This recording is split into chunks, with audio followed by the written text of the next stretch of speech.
Hello everybody. I would like to continue from where we stopped on the synchronous machines, dealing with the alternators to begin with. Before that, I would like to quickly recap what was taught in the last few classes before the lockdown. We arrived at the circuit model of the cylindrical rotor synchronous generator, which is also called as the alternator, and that is shown in the figure here, wherein EF is the excitation voltage at an angle delta, where delta is the load angle, Vt is the terminal voltage, and the machine has synchronous impedance Zs comprising of the real part, which is the armature resistance, and Xs is the synchronous reactance, which comprises of the leakage reactance and the armature reaction reactance. And writing the KVL across this loop, we get EF equal to Vt plus the impedance drop. Later, we also discussed about the voltage regulation of the alternator, where percentage voltage regulation is given as the magnitude of the excitation voltage EF minus the rated terminal voltage of the alternator divided by the rated terminal voltage of the alternator, and this is multiplied by 100 to give you the percentage voltage regulation.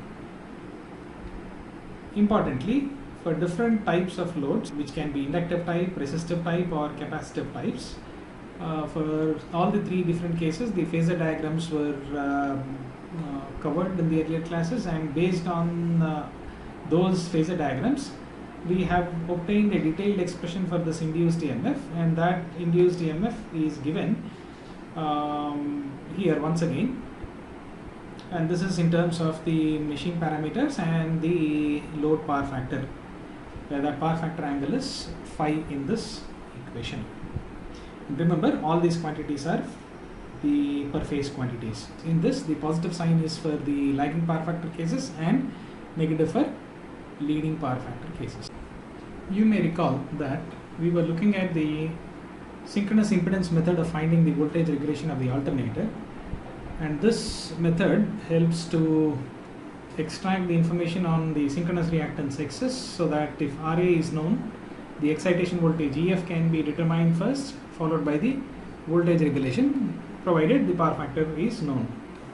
You may recall that this needs the open circuit test to be done to get the open circuit characteristic, and also the short circuit test to be done to get short circuit characteristic for the alternator.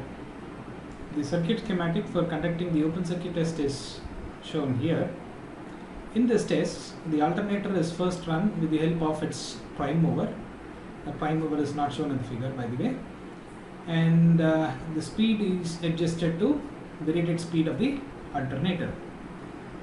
Now the field is slowly increased to build the voltage across the alternator till the saturation sets in. For different values of the field current, the voltages are recorded, and the plot between the open circuit voltage and the field current is nothing but the open circuit characteristic, and this is now shown in the figure here on the right hand side. Now for the short circuit test, the armature side is shorted, and to measure the short circuit current, an ammeter is connected, which you know that it has very small resistance, therefore it is as good as short circuit, and this ammeter is connected through a switch S as shown in the figure. So to conduct this test, the unexcited rotor is run at rated speed of the alternator, and the armature circuit is then shorted. Then slowly the field current is increased to allow rated current flow in the short circuited armature, and this current is measured, and also the field current that produces this current, short circuit current, is also measured. Unlike the open circuit characteristic where many readings are needed, for short circuit test only one reading may be sufficient, because the short circuit characteristic is said to be linear. And this is shown along with the open circuit characteristic as shown in the figure. the question is, why is this short circuit characteristic linear? To understand this, let us look at the circuit model of the alternator. Usually in alternators, the armature resistance will be small, and therefore the circuit becomes highly inductive in nature. With this negligible resistance, therefore the armature current will be lagging the excitation EMF by 90 degrees. Incorporating the short circuit conditions, we can redraw the phasor diagram of the alternator as shown. It may be seen here that the short circuit current sets up armature reaction MMF F suffix AR, and this opposes the field MMF F suffix F. Since it is opposing the main MMF, it is said to be demagnetizing in nature. As a result, the net MMF, which is the phasor sum of the main MMF and the armature reaction MMF, will be very small, and this sets up a very small air gap flux in the alternator. Hence, even with large current flow in the alternator under short circuit condition, the machine never saturates. Therefore, the short circuit characteristic is said to be linear, in fact a straight line.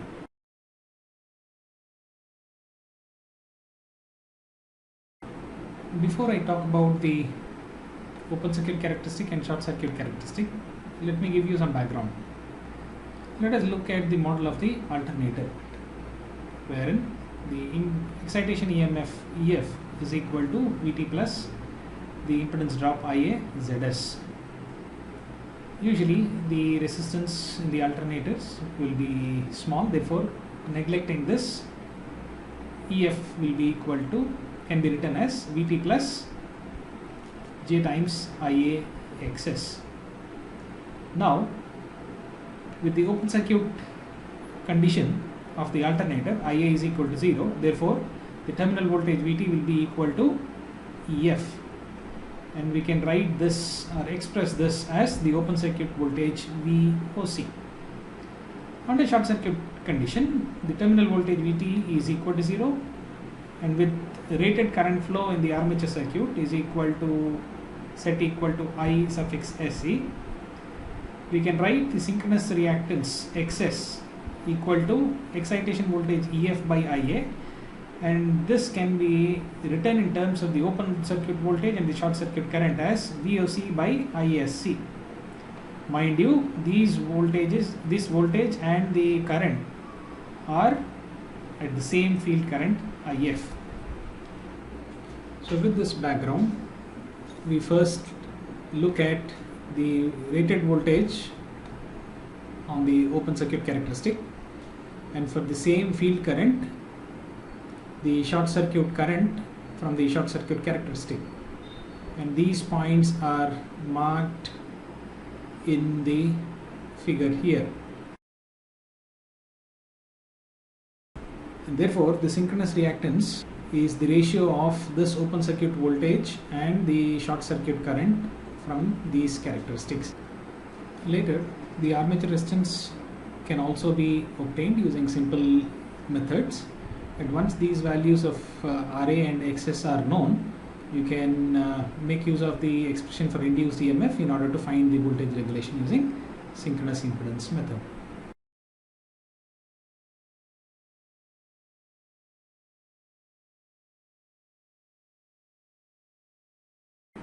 Now we try to derive the expression for the power in the alternator. For this, the equivalent circuit is shown here on the left hand side, and the phasor diagram taking the terminal voltage Vt as the reference is shown alongside for a lagging current Ia. So here, from the phasor diagram with the triangle highlighted here, this angle can be written as 90 plus phi, where phi is the power factor angle, and from this power factor, from this triangle, we can write EF by sine of 90 plus phi equal to IAXS by sine of delta. By rearranging the terms and multiplying both the sides by the terminal voltage Vt, we can write Vt EF sine delta by XS equal to VIA cos phi, and multiplying both the sides by 3 we get the total power for the machine, where VIA 3 times VIA cos phi is nothing but the electrical power output of the alternator. This can be written in terms of the excitation EMF and the terminal voltage and the load angle delta as 3 times Vt EF sine delta by XS. The relation between the power and the load angle is sinusoidal, and the plot between them is called as the power angle characteristic. This delta can be positive or negative. Positive is taken for generating mode and negative for motoring mode. This power can attain a maximum value equal to Pmax. You may recall from the phasor diagram that the air gap flux pulls the field poles and they remain in synchronism in the normal operation. Now, any attempt to go beyond Pmax, this synchronous link between the field poles and the air gap flux will be lost and the machine loses stability. Therefore, delta equal to 90 degrees is the limit of stable operation of the alternator. Delta, which is negative, corresponds to motoring operation, and the limit of stability here also is equal to minus 90 degrees, beyond which the rotor pulls out of synchronism and comes to stall. It is, however, important to note that in the normal motoring and generating mode of operation, delta varies in between plus or minus 15 to 20 degrees only.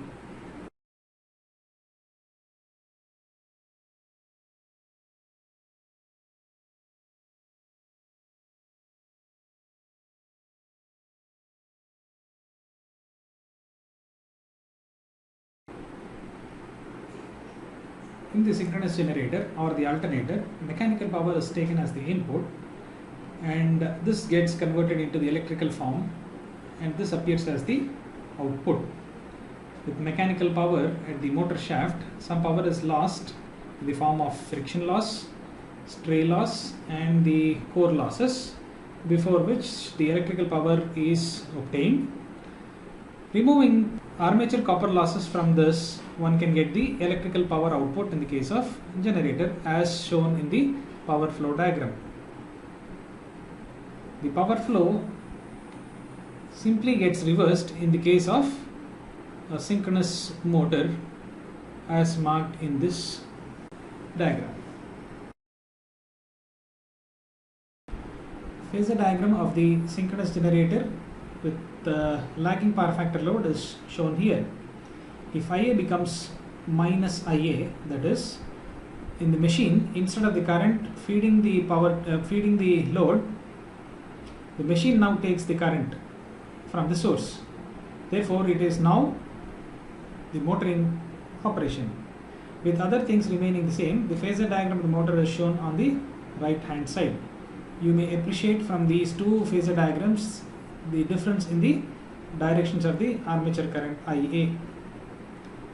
You may also appreciate that in the generator mode, delta is positive, wherein field poles run ahead of the air gap flux, but in the motoring operation, delta is negative, and hence the air gap flux drags the field poles, that is, running behind.